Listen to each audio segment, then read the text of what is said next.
여러분들 반갑습니다. 10월 15일 대책이 나오고 나서 진짜 사람들이 패닉이 됐고 패닉. 10명 중에 한 8명 정도가 지금 집 사기를 포기했어요. 왜 그런 줄 아세요? 대출 때문에 대출이 안 나와서 내가 집을 사려고 했는데 규제적으로 묶는 바람에 대출이 안 나와요. 그런데 진짜 많은 분들이 이걸 모르고 있거든요. 제가 대출 나오는 방법 그대로 알려드릴게요. 이번 규제의 키를 오늘 제가 완벽하게 알려드리겠습니다. 꼭 집중하세요. 제 영상을 보시는 많은 분들이 대출에 대해서도 정말 궁금해 하시고 지역도 궁금해 하시고 임장도 어떻게 가냐고 많이 여쭤보시는데, 그 중에서 오늘은 대출 규제가 많이 나왔기 때문에 설명 한번 드려볼게요. 최근에 총 3가지의 변화를 한번 보면 되는데, 첫 번째로 627 대출 규제가 있었어요. 이때 우리에게 엄청난 충격을 줬거든요. 왜냐? 6억. 이 6억이라는 타이틀이 생각보다 엄청 컸어요. 6억. 비규제 지역이 아닌 규제 지역입니다. 수도권에서는 대출을 소득이 10억, 20억, 30억이든 상관없어. 무조건 너는 6억까지밖에 안 나온다라고 했어요. 이렇게 제한을 해버리니까 벙찐 거죠. 20억 집을 샀던 사람도 LTV 50%까지 해서 소득이 된다면 10억이 나왔었거든요. 근데 10억도 안 나와. 무조건 6억. 그러니까 14억의 현금이 필요했던 거죠.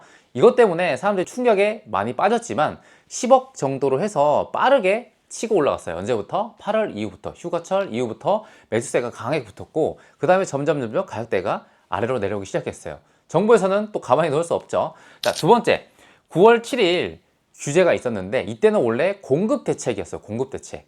공급 대책이지만 공급 대책에 대한 내용은 그렇게 깊지는 않았고, 그 대신에 뭐 하나를 줄였어요. 대출을 또 건드렸죠. 자, LTV라고 해서 집을 담보를 했을 때 얼마까지 나오냐?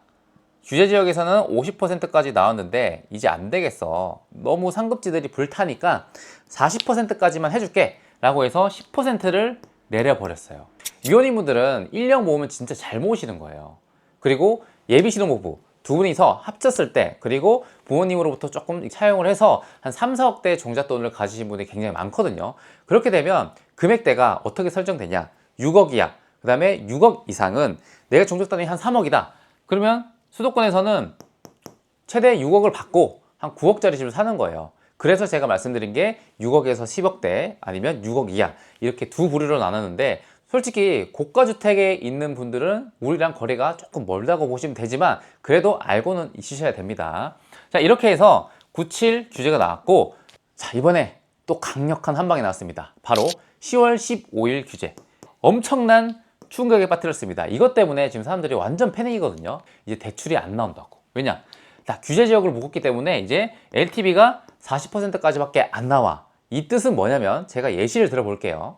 칠판에 예시를 적어 드렸는데, 내가 만약에 1015 규제 전에 7억짜리 집을 살려고 마음을 먹었어요. 서울에서 이제 신혼집을 마련하자. 살 때 예산을 어떻게 짰냐면, 우리는 그래도 소득 원리금 좀 받쳐주니까 최대 7억의 LTV가 70%예요. 원래는 비규제 지역은 70%까지 나왔거든요. 그러면 77이 49, 4억 9천을 대출을 받고 내 종잣돈 2억 1천만 원을 보태서 7억짜리 집을 샀다고 예산을 세웠는데 갑자기 규제가 터졌어. 내용을 보니 서울 25개 자치구 전체를 규제 지역으로 묶었거든요. 좀 약간 너무 과하다 싶은데, 정부에서는 풍선 효과를 막는다고 하지만 너무 실수요자들한테 묶는 게 아닌가라는 생각이 드는데, 보세요. LTV가 70%가 아니라 40%까지밖에 안 나와요. 그러면 7억에 40을 곱하면 2억 8천이죠. 그럼 내 종잣돈이 2억 초반에 돈이 있었는데 이 금액 2배나 더 많이 들어가는 거예요. 돈이 있어요? 뭐 1, 2천도 아니고 2억이나 더 많이 필요하잖아요. 이래서 10명 중에 8명은 포기를 했다. 그런데 절대로 포기하지 마세요.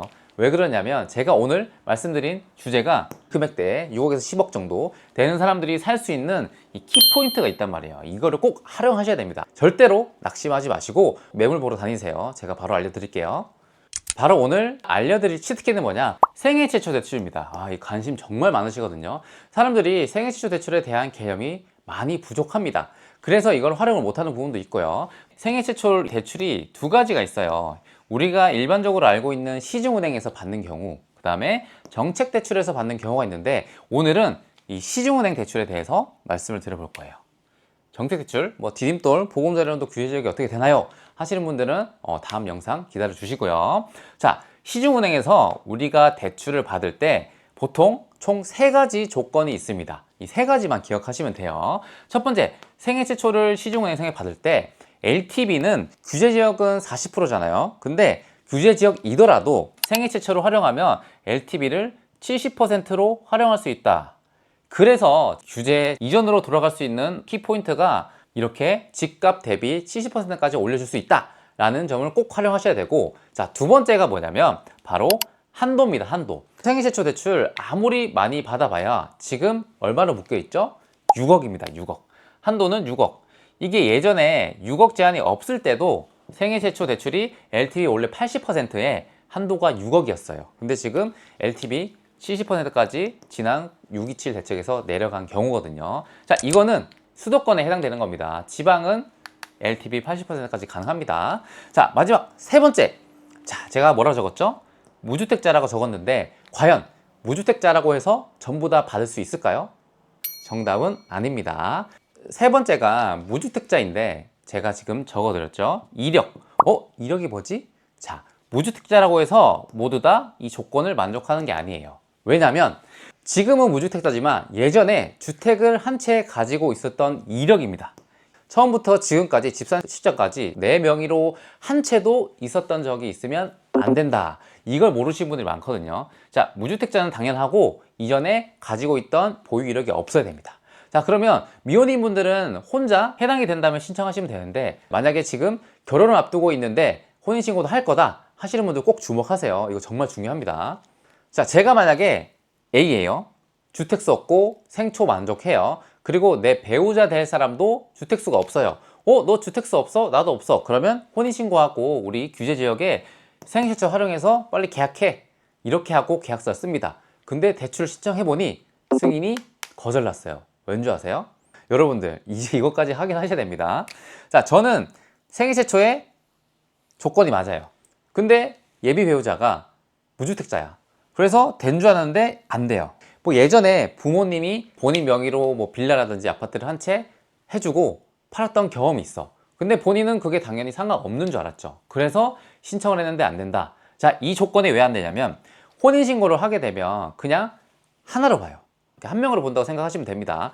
그래서 이럴 경우에는 혼인신고를 하게 되면 B 이력 때문에 A 명의를 하더라도 A한테 영향을 미쳐서 생초를 받을 수 없습니다. 자, 그러면 해결책은 뭐냐? 혼인신고를 안 해야 되는 거죠. 그러면 남남이기 때문에 자금 활용은 A 명의로 하는 것으로 좀 전략을 바꾸셔야 돼요. 자, 이런 것 때문에 요즘 자꾸 이렇게 옥죄니까 결혼도 늦추게 되고 혼인신고 생각도 안 하게 되고 출산율도 떨어지고 약간 이렇게 일련의 가정으로 좀 연결되지 않나 하는 걱정스러운 마음도 있거든요. 그래서 오늘 영상을 보시는 분들은 이 대책에서 내가 좀 활용할 수 있는 부분이 있는지 없는지를 꼭 생각해 보시고, 지금 이제 거래량을 많이 줄 거예요. 여러분들 거래량이 줄고 매물도 줄어들고 하다 보면 사람들이 좀 줄다리기를 하거든요. 이 시점에 기존에 7억대, 8억대, 9억대 보셨던 분들은 꼭 임장 가셔서 매물을 확인하세요. 생초 대출을 받을 수 있는 분들은 진짜 기회가 올 수 있으니까 꼭 놓치지 마시고 내 집 마련 하셔가지고 자본소득을 올릴 수 있는 출발점이 됐으면 좋겠습니다. 아무튼 좀 궁금한 점들은 댓글로 남겨주세요. 그럼 제가 댓글 읽어보고 유용한 정보들은 주제로 달아서 이렇게 한번 말씀드려 보도록 하겠습니다. 자, 여러분들 오늘도 도움 되셨죠? 그러면 다음 영상에서도 유익한 내용으로 뵙도록 하겠습니다. 구독, 좋아요 잊지 마시고요. 안녕.